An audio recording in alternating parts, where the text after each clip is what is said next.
Alright, good day po mga kalingap and welcome back to my channel, Jensen Isa. Panibagong vlog, panibagong reactions video naman ang ating masaksiyan sa mga oras nito. Patungkol ito dun sa live ni Kuya Bal na kung saan ay nag-real talk po siya patungkol sa kanyang mga dating kasamahan na di umano ay nakalimot na. At the same time, patungkol din po ito sa mga bashers na hinahayaan lang di umano ng mga dating niyang kasamahan na bastusin siya at ipas sa halip na ipagtanggol si Kuya Bal. So ayan, huwag nating patagalin pa, pakinggan po natin ang mga sinasabi o mga pahayag ni Kuya Bal patungkol po sa kanyang real talk. So ayan po, Kuya Bal, pasok. Sis Lolo Damiana, nanood na po ako Kuya Bal sa inyo. Gia Ifana. Gia Ifana. Ngayon po, maraming nagtagumpay. Maraming nagtagumpay po. Maraming naging successful as vlogger. Nagkaroon ng bahay at nagkaroon ng sariling mga sasakyan. Mga kaibigan. Dahil po sa atin, natulungan ko sila. Itong mga vlogger na ito. Mga kaibigan. Pero bakit po ngayon, itong mga vlogger na ito po, pag ako nag-live, sumasabay na sa akin. Wala lang respeto. Ba't kaya ganun sila? Di ba? Dati po, lumapit sa akin, walang trabaho, nanlulumo, walang pera, ganyan, nagpatulong sa akin na magkaroon ng channel. Pinopromote ko po sila. Ngayon, lumaki na po ang channel nila. Malaki ng kita. Ngayon po ay sinasabayan ako sa mga live ko. O, inaaway pa nila ako. At ayaw sumunod sa mga guidelines natin. Pag inaway ko naman sila at napupuna, ako nang inaway ng mga supporters nila. Anong nangyari po sa akin mga kaibigan? Ako ba'y nagkamali sa aking ginawa na magkaroon po ng vlogger, kalingap vlogger? Ito po, check nyo, ako nagkamali. Huwag naman po sanang ganon, mga kaibigan. Di ba? Yung respeto lang. Kung alam nila ako binabas sa channel nila, abay, sawayin nila. Binabas ako sa kanilang channel, hinayaan lang na ibas ako. Samantalang, galing sila sa akin lahat. Real talk lang po, mga kaibigan, ha? Real talk lang. Galing sa akin sila, lumapit. Yung iba dyan, nagmamakaawa pang magiging kalinga partners, vlogger. Lumaki ang channel. Nakilala ng lubusan. Marami ng pera. Nagkabahay, nagkakasakyan na. Ngayon po, ako na ang kinakaaway.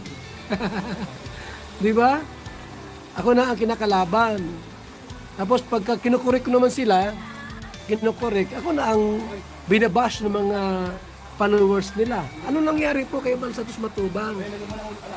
Sana po mga kalingap, kung sila po ay mayroong pagtanaw ng utang na loob sa atin, abay, pakisaway po yung mga basing ninyo, mga basers natin.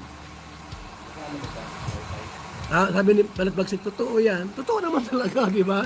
Banat Bagsik. Halimbawa po si Jason Saldua, si Mr. 20 Boy, walang-wala yan mga kaibigan. Lumapit po sa akin yan. Lumapit sa akin yan. Kaya mahal-mahal ko yan eh. Barkada ko yan, mahal-mahal ko yan. Kinukorek ko sila.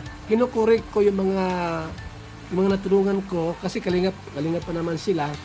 Abay, tumulong sa landing pads kahit 1,000, magbigay sa landing pads. Kumikita ng 100,000, 200,000. Tapos, kung ako po may schedule ng live, huwag naman kayo magsabay sa live ko. Bilang paggalang at pagrespeto po sa atin. Marami dyan, yung inyong mga content, binabas na rin po ako. Hindi lang si Mr. 20 Boy. Halos yung iba po dyan na malaki na ang channel. Pag may mga bashing, wala, hindi kinokorek. Hinayaan lang yung bashing, samantalang ako po ang nagpalaki ng channel nila. Mali ako, tama. Tama ako, mali. Opo, di ba? Dapat po respeto lang tayo kay Bal Santos Matubang. Kasi nga po, pag sinusuway mo sila, abay may mga diehard followers sila. May mga diehard followers ito mga ito. Tapos pag kinukurik ko sila, abay lumalaban na. Di ba? Ako na ang mali. Ako na ang masama. Isamantalang noon po mga kalinga, wala pa akong kasama, solo ko pa lang, wala pang vlogger, mahal na mahal nyo ako. Oh, mahal na mahal nyo ako. Nung ako'y nag-open po, nagbukas ng pinto para sa mga kalinga partners vlogger, tapos kinukuri ko sila, ay wala na. Ako na ang kinakalaban, kaaway na ako. Grabe naman po, huwag naman gayaan. Yan po ay real talk lang po yan mga kalinga. Real talk lang po yan. Tandaan nyo po, sila'y nagsimula po sa akin. Lahat sila po ay nagsimula sa akin. Mabuti po si Kalinga Prab, malaki ang respeto, kahit sabihin tatay niya ako, ay may mga anak na walang respeto sa ama. Every time po na mag-live si Kalinga Prab, o yan po, kung wala si Kuya Bal, walang Kalingap. Kung wala si Kuya Bal, walang Kalingap. Wala kami dito. Wala tayong lahat. Ama yung iba po mga kaibigan, pag nag-live ako ng 8 o'clock, sumasabay na rin po sa akin. Kinakalaban na po ako. Binabas na ako sa mga channel nila. Anong tawag po dyan? Walang utang na loob. Sana po magbago sila. Sana nga magbago. Hi, good morning sa ating lahat.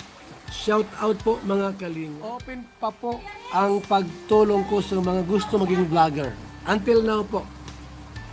Until now po, yung gusto maging vlogger, bukas ang pintuan ko po. Kung kayo po ay maging successful sa vlogging, lumaki ang channel nyo, wag nyo naman akong awayin o kalimutan. Ipagtanggol nyo ako. Kung binabas po ako sa inyong channel, abay, ipagtanggol nyo po ako. Bakit? Ako po ang tumulong sa inyo Walang iba. Dahil sa akin po, sa Kalingap, nagka-sponsor kayo at natulungan. Noon po, walang-wala kayo. Wala. Di ba? Noon, walang-wala kayong subscriber, wala kayong sponsor. Nang dahil po sa akin, sa Kalingap, nagka-sponsor kayo at lumaki ang channel nyo. Ngayon, binabasa ko sa inyong mga channel, abay, hayaan nyo lang ba na gayon, nagbabasa ako sa channel nyo, samantalang ako pinakatulong sa inyo noon? Huwag naman pong gayon. O, real talk lang yan, walang biro. That's real talk lang po yan, mga kaibigan. Ay, hindi ako marunong maghinakit o magtampo. Sinasabi ko lang po ang katotohanan, mga kaibigan. Nagkabahay kayo dahil sa akin. Totoo yan. Nagka-coach kayo dahil sa akin. Nagkaroon ng sponsor dahil sa akin at lumaki ang channel dahil sa akin. Ngayon, sa mga channel nyo, binabas ako. Abay, pakisaway naman po kung ganon. Pag mag-live ako, sumasabay kayo. Diba? At ayaw sumunod sa guidelines ng Kalingap. Anong tawag dyan? Porkit may followers na kayo, ayaw na kayong mapuna, bahala kayo. Basta ako po, real talk lang yan, mga kaibigan. Real talk lang yan, mga Kalingap. Real talk lang ako, mga kaibigan. Hindi ako naghihinakit o nagtanim ng masama ng loob. Dapat, kung binabas ako sa inyong mga channel, sa content niyo, sawayin niyo po, huwag yung hayaan. Tinan yung mga ibang, ibang mga content creator, binabas na ako. Sumasabay pa sa aking live, sa live premiere ko. Samantalang noon po, wala silang channel, wala silang subscriber, hindi sila kilala, wala silang mga sponsors. Dahil po sa akin, nakilala sila. Mali ako, tama. Tama ako, mali. Kung mali ako, bahala kayo. Bahala kayo. Tumulong lang po ako. Anong sabi ni Mr. 20 Boy? Dahil sa mga kasamahan nyo. Abay nyo na ang sinabi niya. Doon sa comment last nung nakaraang live ko, Ano sabi ni Mr. 20 Boy? Mr. 20 Boy, dahil sa kasamahan yung reactor, abay, anong ibig sabihin? Ibig sabihin, di ko na siya kasama ngayon. Yan po ay pagkukuri ko lang po sa inyo, mga kaibigan. Ako ang tumulong kina Roel of Malalag, kina Sam Ashley, kina Alex Librada, kina Kalingap Victor. Ako ang tumulong dyan, lahat sila. Ngayon, doon sa mga live nila, content, binabas ako. Hindi mo lamang sinasaway. Anong tawag niya mga kalingap? Anong tawag dyan, mga kaibigan? Real lang tayo. Dapat po, protektahan niyo ako. Dahil nagkapera ka, nagkabahay ka, nagkakotse ka lahat, dahil kay Bal Santos Matubang, tinulungan ko kayo. Dapat po bilang pagtanaw ng utang na loob, protektahan niyo naman ako sa mga buzzer. Sawayin niyo po. Ako nakatulong sa inyo, ang Team Kalingap. Alam ni Kalingap Rab yan. Kung wala si Kuya Bal, wala ang Team Kalingap. Kaya wag nating i-bash. Suportahan natin. Sa mga landing pads, kahit kayo iwala na sa Kalingap, malakas ang channel nyo. Pagtanaw ng utang na loob, tumulong kayo sa mga landing pads. Yan ang ibig kong sabihin. So ayan napakinggan natin ang real talk ni Kuya Bal, patungkol sa kanyang mga dating kasamahan na nakalimot na di umano sa kanya, at hindi siya pinagtanggol sa mga bashers sa loob ng community ng mga dating kasama niya. So ayan kung nagpakatotoo lang po si Kuya Bal, na dapat ay ipagtanggol man lang din natin, dahil siya po ang ama ng Kalingap at siya din po ang founder ng Kalingap, kaya narapat lang na ipagtanggol natin si Kuya Bal sa sino mga nagbabash sa kanya, sa loob ng ating mga community. Kaya ang panawagan po ni Kuya Bal ay One Kalingap, One Family po tayong lahat. So ayan, maraming salamat po sa mga nanood, at sa mga hindi po nakapag-subscribe sa aking munting channel, please supportan niyo po ako, supportan din po natin ang buong Team Kalingap, lalo ng mga reactors. So ayan po, abangan niyo po ang aking mga susunod na reactions video para po sa ating mga Kalingap sa ito. Hanggang sa muli, paalam, bye, I'm out.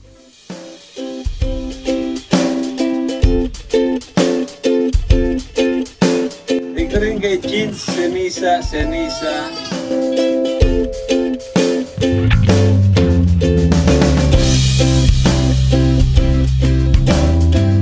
That's all for now. Until next time. Thanks for watching. And don't forget to like, subscribe,